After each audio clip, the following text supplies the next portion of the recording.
I never expected my life as a fugitive to lead me toward salvation. For 3 years I had been running from the law, sleeping in abandoned barns and forgotten caves, surviving on stolen bread and rainwater.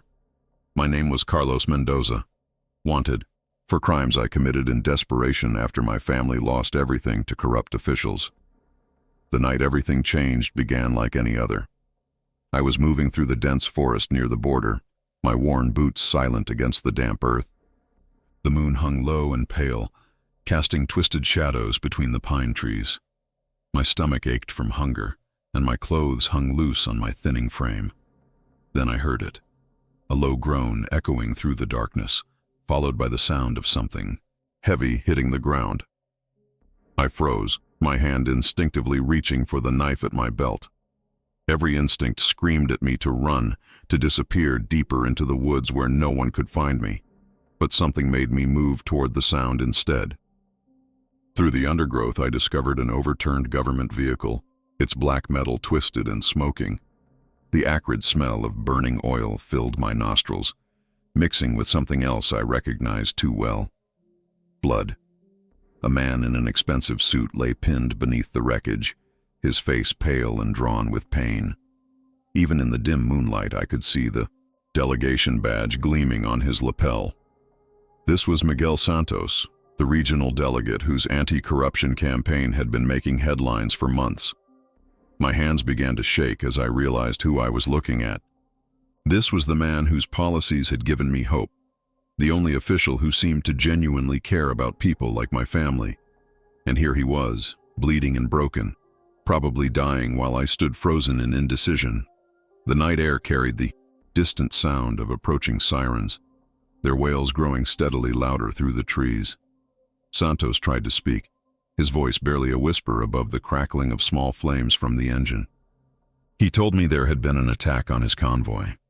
Assassins had forced his car off the mountain road, expecting him to die in the crash.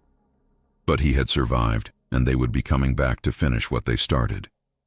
If you believe in second chances, type redemption below. Fear crept up my spine like ice water as I understood the situation. The men who wanted Santos dead were the same corrupt officials who had destroyed my family. They had unlimited resources, unlimited reach, and they would kill anyone who stood in their way. My heart hammered against my ribs as I heard vehicles approaching through the forest. Multiple engines, moving fast and coordinated like a hunting pack.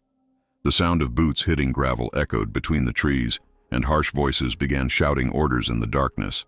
The metallic taste of terror filled my mouth as I realized we had minutes, maybe less. Santos grabbed my wrist with surprising strength, his eyes wide with desperate urgency. He pressed something into my palm, a small leather wallet containing his identification papers. He told me his plan in rushed, breathless sentences. We were similar in height and build, both dark-haired men in our 30s. In the poor light and confusion of the crash scene, we might be able to fool the assassins long enough for one of us to escape. The sound of branches snapping underfoot grew closer, accompanied by the metallic click of weapons being prepared. Santos explained that he had been carrying crucial evidence about the corruption network, documents that could bring down the entire criminal organization if they reached the right people. But the evidence was hidden in a safe house across the border, and only he knew the location. If he died tonight, the truth would die with him, and countless more innocent families would suffer. My breathing became shallow and rapid as the full weight of the decision settled on me. Swapping identities meant Santos could escape as a wanted fugitive, while I would become the target of professional killers. It was likely a death sentence, but it might give him the chance to expose the corruption that had destroyed so many lives. The amber glow of flashlight beams began cutting through the darkness around us, sweeping back and forth like predatory eyes searching for prey. I could hear the assassins communicating in low professional tones, coordinating their search pattern to ensure nothing escaped their net.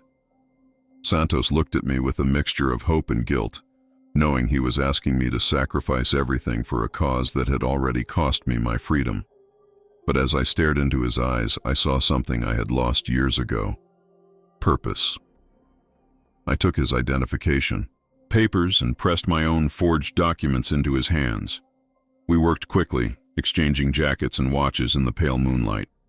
Santos gave me his delegation ring, a heavy gold band that would help sell the deception. The sounds of the search party grew dangerously close, their voices now clear enough to make out individual words. They were being thorough, checking every tree and bush for signs of survivors. Santos whispered final instructions about the safe house location, making me repeat the address twice to ensure I had memorized it correctly. Then he clasped my shoulder with genuine gratitude, his eyes reflecting a mixture of admiration and regret. Transform your life through courage, type fearless. Below. We separated in opposite directions, Santos limping toward the deeper woods while I positioned myself near the wreckage. I arranged myself to look injured but alive, the delegate's papers clutched in my bloodied hand. My pulse thundered in my ears as footsteps approached, and I forced myself to breathe slowly and naturally. The first assassin appeared through the trees, his weapon raised and ready. Behind him came two more men, all of them moving with the calculated precision of professionals. They wore dark clothing and carried military-grade equipment, their faces hidden behind tactical masks. When they found me, I played the role of the injured delegate perfectly. I groaned convincingly, clutching my ribs and complaining about the pain in my back. The lead assassin checked my identification papers, comparing my face to a photograph they carried. In the dim light and with the blood and dirt covering my features, the deception held. They spoke to each other in code, confirming that they had found their target alive but seriously wounded. What happened next filled me with a strange sense of awe that I had never experienced before. Instead of finishing me immediately, the assassins began discussing how to stage my death to make it look like an accident. They needed it to appear as though the delegate had died in the crash, not from bullet wounds. As they debated the best method, I caught glimpses of their true faces when they lifted their masks to speak more clearly. These were men I recognized.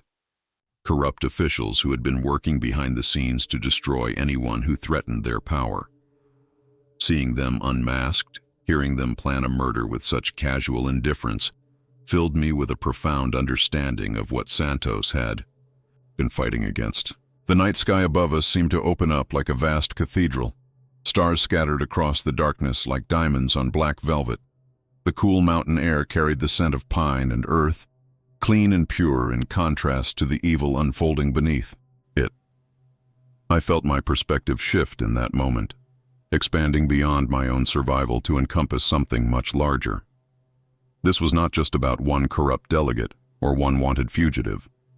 This was about the fundamental struggle between truth and lies, between justice and oppression, between hope and despair. The soft sound of wind moving through the trees created a natural symphony around us, while somewhere in the distance an owl called out into the night. Nature continued its eternal cycles, indifferent to human corruption, but somehow offering a reminder of larger truths. As the assassins continued their planning, I began to see how perfectly Santos had positioned himself to expose their entire network. He had spent months gathering evidence, building connections, and creating a web of accountability that could bring them all down. And now, by taking his identity, I had become the key to completing his work. The realization filled me with a sense of purpose I had not felt since my family's downfall. For years I had been running from my problems, surviving day to day without any greater meaning. But now I had the chance to transform my skills as a fugitive into something meaningful, to use my knowledge of hiding and moving unseen to serve a cause greater than myself. When the assassins finally decided on their plan, I was ready. They intended to move me to a more remote location, somewhere the crash could be better staged. As they lifted me to transport me to their vehicle, I activated the small emergency beacon Santos had given me, along with his papers. Share this message of hope. Type victory below. The beacon would alert Santos's allies to my location, but he knew they might not arrive in time. The next few hours would test every survival skill I had learned during my years as a fugitive, but now I was fighting for something that mattered. The assassins loaded me into their black SUV, believing they had captured the delegate who threatened their empire. As we drove through the winding mountain roads, I began planning my escape. I had advantages they did not know about, skills developed through necessity during my years of running and hiding.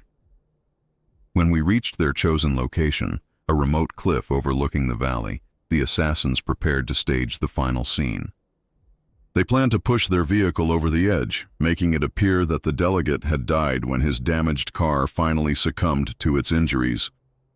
But as they moved to implement their plan, the sound of helicopters began echoing across the valley. Santos had reached his contacts, and now federal agents were closing in on our location. The cavalry was coming, but the timing would be critical. The assassins panicked when they heard the aircraft approaching. Their carefully orchestrated plan was falling apart, and they no longer had time for subtle staging. They raised their weapons, intending to kill me quickly and disappear into the night. In that moment, I drew upon every trick I had learned during my years of evading capture. I rolled away from their aim, using the rocky terrain and darkness to my advantage. The helicopter spotlights began sweeping the area, and I could hear federal agents rappelling down ropes. The firefight that followed was brief but intense. The corrupt officials who had operated in shadows for so long suddenly found themselves exposed, caught in the harsh glare of justice. Most were captured alive, though 2 tried to escape over the cliff and fell to their deaths. When the smoke cleared, I found myself face to face with federal investigators who had been working with Santos on his anti-corruption campaign. They knew about the identity swap, and they knew about the evidence hidden in the safe house. My part in the deception had been crucial to their success, but now the real work would begin. Over the following weeks, I worked with federal agents to locate and decrypt the evidence Santos had gathered. Using my knowledge of the underground networks and hidden routes, I helped them track down additional corrupt officials who tried to flee when the arrests began. The safe house Santos had mentioned contained terabytes of financial records, recorded conversations, and photographic evidence of corruption spanning decades. Bank accounts in foreign countries, bribes disguised as consulting fees, and a complex web of shell companies used to launder stolen public funds. As we processed the evidence, I began to understand the true scope of what Santos had been fighting. The corruption extended far beyond individual officials, reaching into major construction contracts, drug trafficking operations, and even human trafficking rings. Thousands of families like mine had suffered so these criminals could profit, and countless more would have suffered if Santos had not taken action. Change your world today, type justice below. The trials that followed made international headlines. One by one, the corrupt officials who had seemed untouchable were brought before judges and held accountable for their crimes. The evidence was overwhelming, and the prosecutions were successful beyond anyone's expectations. My own legal situation was resolved through a special agreement with federal prosecutors. In exchange for my cooperation in the investigation and my testimony in the trials, all charges against me were dropped. More importantly, the government established a fund to compensate families who had lost property through corrupt official actions. My family's farm was restored to us, along with financial compensation for the years of hardship we had endured. But even more meaningful was the knowledge that other families would not suffer the same injustices, that the system which had destroyed our lives was finally being reformed. Santos and I met again 3 months after that night in the forest. He had fully recovered from his injuries, and his anti-corruption campaign had gained national attention. We sat in the same cafe where he used to plan his investigations, but now we were planning something different. Reconstruction. He offered me a position in his new oversight organization, a role that would use my unique understanding of both criminal networks and government corruption to prevent future abuses. It was a chance to transform my years of running and hiding into something constructive, to become part of the solution rather than a victim of the problem. The work was challenging but deeply satisfying. I helped design systems to detect suspicious financial activities, trained investigators in techniques for tracking hidden assets, and worked with community organizations to identify and report corruption at the local level. But perhaps most importantly, I became an advocate for other people who had been displaced by corruption. My story gave hope to families who thought the system was rigged against them, proof that even the most powerful criminals could be brought to justice if good people were willing to take risks. The night Santos and I exchanged identities changed both of our lives forever. He went on to become a national leader in government reform, while I found my purpose in helping others navigate the path from victimhood to empowerment. Together we had proven that courage and principle could triumph over corruption and despair, that ordinary people could make extraordinary differences when they acted with purpose. 2 years later, I stood before a congressional committee investigating corruption in other regions, sharing my expertise and helping them develop new strategies for combating official misconduct. The scared fugitive who had once hidden in caves and abandoned buildings was now testifying before the highest levels of government, helping to shape policies that would protect vulnerable families across the country. The transformation still amazed me sometimes, from outlaw to advocate, from running away to running toward justice. The night in the forest had given me back my identity in the truest sense, not just the false papers and forged documents I had carried as a fugitive, but a genuine understanding of who I was meant to be. Share hope with someone today. Type inspire below. Santos often said that our story proved the power of moral courage in the face of overwhelming odds.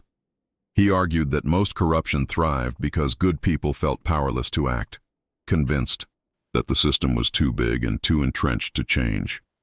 But our experience showed that individual actions could create ripple effects, that one person's willingness to take risks could inspire others to find their own courage.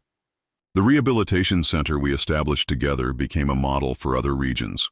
We provided legal assistance to families affected by corruption, job training for people whose livelihoods had been destroyed by criminal officials, and counseling services for those who had lost hope in the justice system. Most rewarding were the success stories that emerged from our work. Farmers who recovered their land, small business owners who rebuilt their enterprises, and young people who went on to careers in law enforcement or public service. Each victory represented not just individual justice, but a small piece of a larger transformation taking place throughout society. The corrupt officials we had exposed were serving long prison sentences, their stolen assets liquidated to fund victim compensation programs. The criminal networks they had protected were dismantled, their operations shut down by coordinated law enforcement actions across multiple jurisdictions. But the real victory was cultural.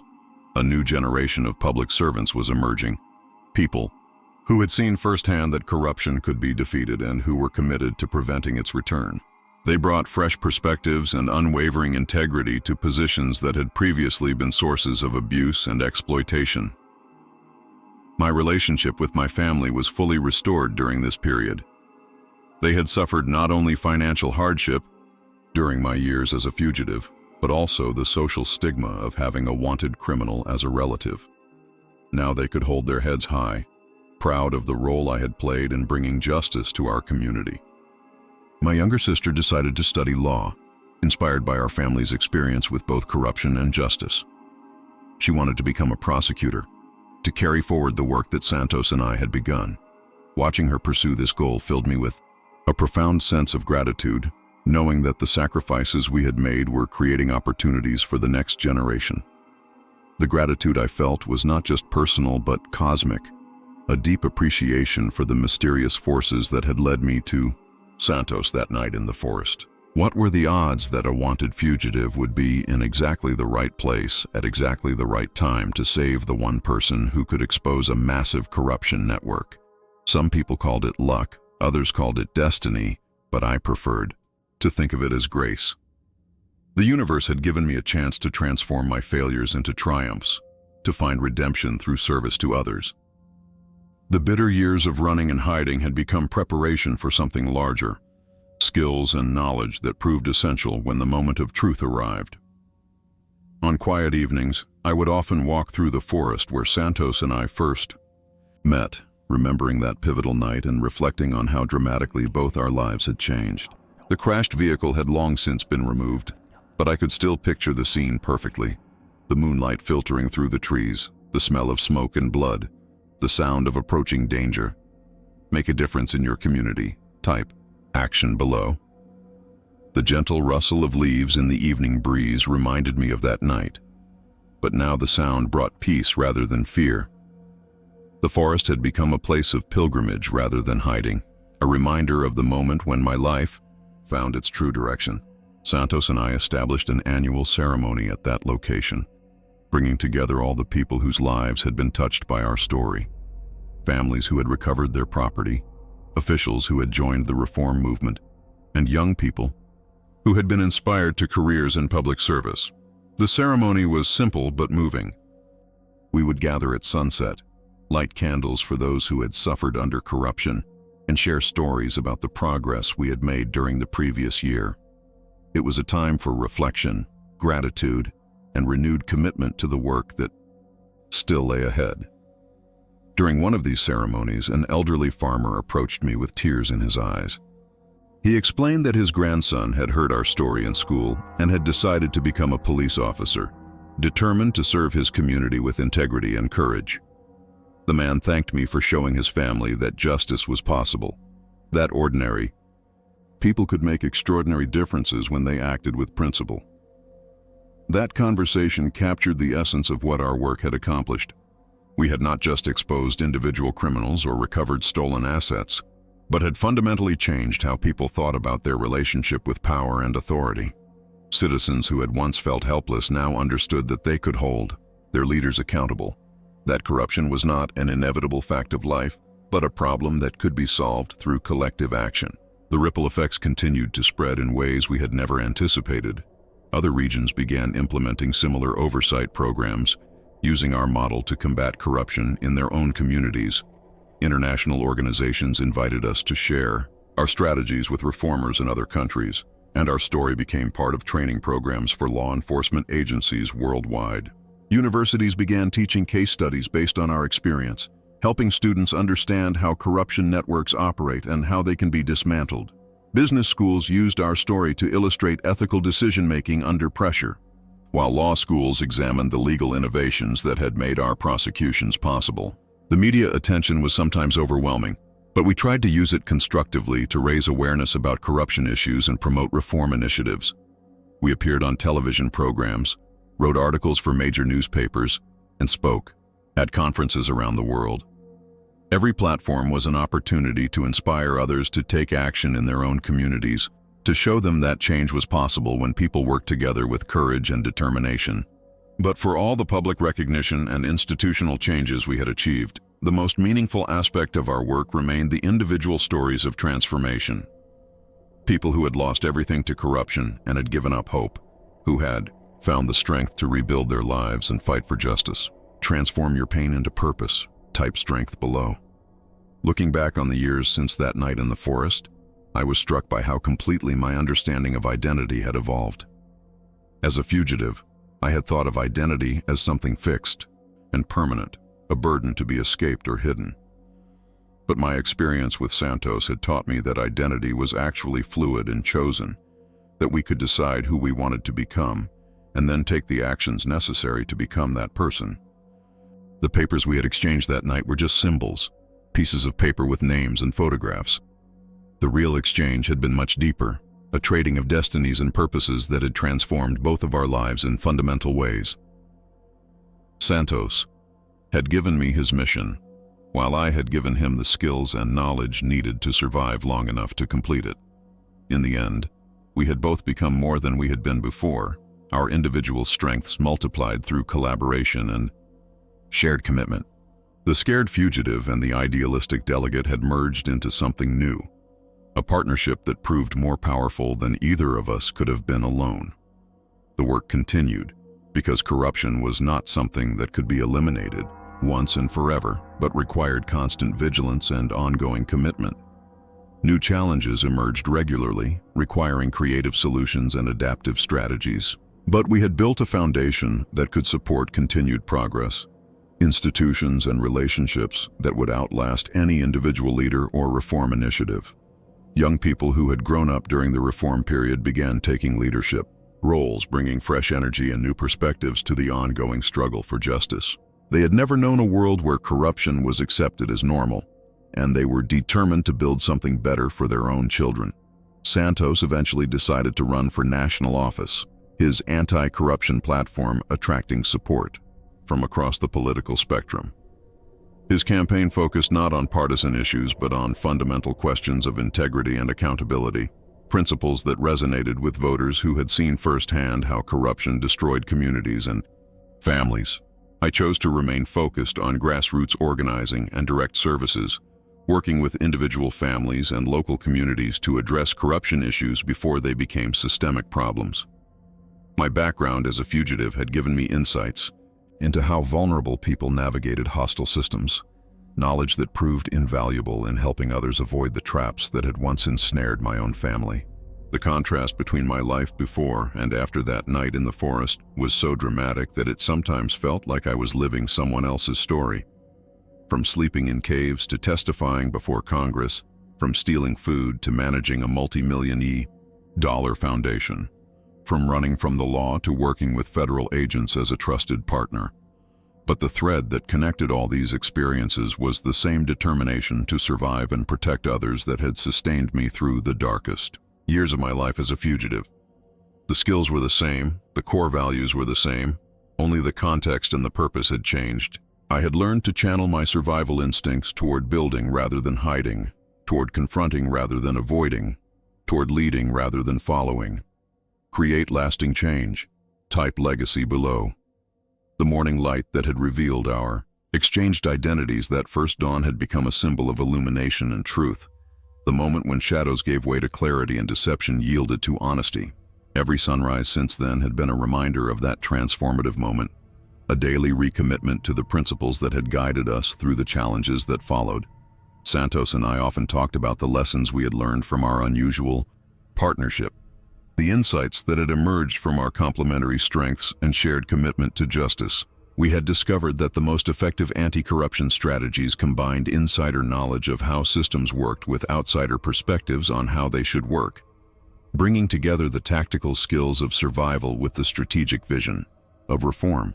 Our story had become larger than our individual experiences, a symbol of hope for people who felt trapped by corrupt systems and powerless to change them.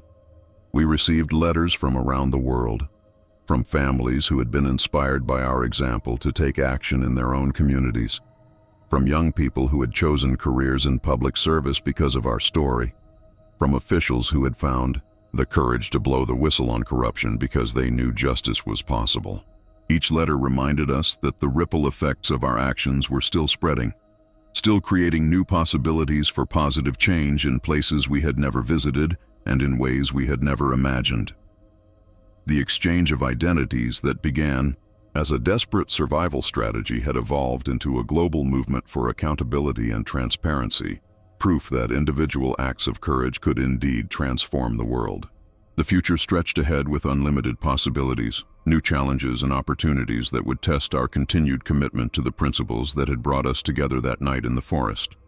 But we faced that future with confidence, knowing that we had built something durable and meaningful, something that would continue to make a difference long after our individual stories had ended.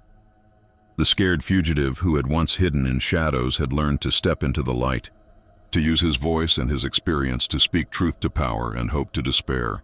The exchange at dawn had given me back my life, but more importantly, it had shown me how to use that life in service of something greater than myself. And in the quiet moments between the public appearances and the policy meetings, between the court testimonies and the congressional hearings, I would sometimes close my eyes and remember that moment when Santos pressed his identification papers into my palm, trusting a wanted criminal with his life and his mission. That trust had been the beginning of everything that followed, the foundation upon which all our subsequent achievements had been built. It had taught me that redemption was always possible, that people could change and that second chances could lead to extraordinary outcomes when they were embraced with courage and determination. The story continued to unfold with each passing day, new chapters being written by all the people whose lives had been touched by our experience. The exchange at dawn had been just the beginning, the first step in a journey that had no predetermined destination but unlimited potential for positive transformation.